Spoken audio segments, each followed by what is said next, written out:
साथियों नमस्कार, प्रणाम। अभी जो नेपाल में मुद्दा चल रहा है काफ़ी गर्म है, आप देख ही रहे हो। मतलब अजीबो-गरीब हालात बन गए हैं। 15 से 20 घंटे के अंदर लगभग एक अच्छी खासी चलती हुई सरकार का तख्ता पलट हो गया। तख्ता पलट क्या कहिए, बिल्कुल अराजकता फैल गई पूरे नेपाल में। और परिवर्तन का पूरा दारोमदार युवा पीढ़ी ने उठाया और जिसे जेन-ज़ी रिवॉल्यूशन, जेन-ज़ी आंदोलन बोल रहे हैं। मतलब वो बेसिकली जो आजकल digital media, social media, internet पे ज़्यादा एक्टिव हैं, उसकी उसका यूज़ ज़्यादा करते हैं। वैसे तो इन लोगों ने एक अच्छी खासी चलती सरकार को धड़ाम कर दिया। तो धड़ाम ही नहीं किया, बल्कि वो पूरी संस्थाएं जहाँ से वो संचालन हो रहे थे, चाहे वो राष्ट्रपति भवन हो या फिर किसी बड़े नेता का कोई घर हो, सब जला के तहस नहस कर दिया। अब इस पे भारत में भी राजनीति चली रही है, क्योंकि भारत घिरा हुआ है कुछ ऐसे ही देशों से। कभी श्रीलंका में तख्ता पलट हो जाता है, कभी पाकिस्तान में इस तरह की घटनाएं हो जाती हैं, और बांग्लादेश का उदाहरण तो अभी ताज़ा ताज़ा है बिल्कुल। ये सब मुद्दे तो चल ही रहे हैं, और ऐसे में भारत में भी अलग अलग जगहों पे छात्रों का आंदोलन चल रहा है। और ऐसे में कुछ लोग ये भी कयास लगा रहे हैं कि कहीं भारत में ऐसा नहीं हो, क्योंकि भारत बहुत बड़ा लोकतांत्रिक देश है और इस देश में संस्थाएं बहुत ही सशक्त हैं। और यहाँ पे रहने वाले लोगों का, चाहे वो किसी भी समाज से, किसी वर्ग से आते हों, उनका यहाँ के संविधान में पूरा पूरा भरोसा भी है। लेकिन फिर भी भ्रष्टाचार के मुद्दों पर, जहाँ की भ्रष्टाचार या फिर छात्रों की आवाज़ों को बिल्कुल निरंकुश ढंग से कुचलने का प्रयास किया जाता है, या फिर शिक्षकों के साथ बर्बरता होती है, तो शासन प्रशासन सत्ता में बैठे लोगों के प्रश्न चिन्ह तो खड़े होते ही हैं।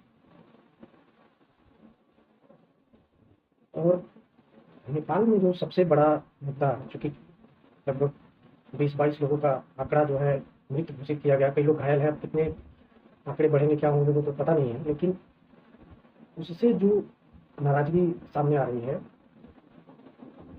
जिन लोगों ने इस तरह की कार्रवाई के लिए आदेश दिए उनकी हत्या कर दी गई।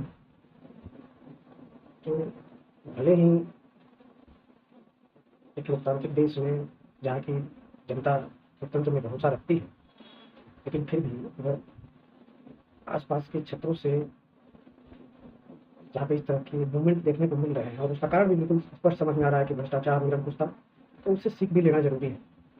आए दिन किसी सामान्य प्रदर्शन पे पुलिस की कुछ बर्बरतापूर्वक जो बर्बर ढंग से कार्रवाइयाँ होती हैं, चाहे वो भारत के किसी भी जगह पे हो, दिल्ली में हो, एसएससी प्रदर्शन में हो, बिहार में बीपीएससी के लिए जो अलग अलग तरह के प्रदर्शन हो रहे हैं, तो उनमें जो निरंकुशता या सरकार की जो उदासीनता दिखती है, या फिर जो कहिए उसका एक तो बेरुखा सा व्यवहार दिखता है, वो प्रश्न चिन्ह के घेरे में है। भारत के तमाम अलग अलग दलों के, विपक्षी दलों के नेता जो हैं वो इस पे लेकर सरकार को चिता रहे हैं, सावधान कर रहे हैं।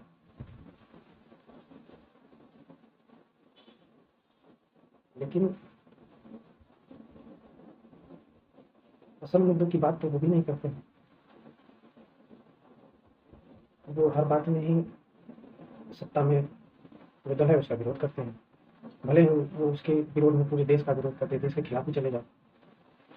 कभी सेना से सबूत मांगने लगते हैं, कभी भारत की इकोनॉमी को डेड इकोनॉमी बोलने वालों का समर्थन कर देते हैं, दूसरे देश के राष्ट्राध्यक्षों को, दूसरे देश के रिपोर्टों पर उनको ज़्यादा विश्वास है, अपने देश के सरकार पे कोई विश्वास नहीं है, भरोसा नहीं है। तो उन्हें भी सचेत रहने की ज़रूरत है। मुद्दा काफ़ी अलग तरह का है, लेकिन एक जो बात बड़ी ही बारीकी से अगर आप देखेंगे तो आप समझेंगे कि जो फ्रांस की क्रांति या फिर रूस की क्रांति हुई थी, और वहाँ पे जिस तरह से शासकों को पकड़ पकड़ के मारा गया,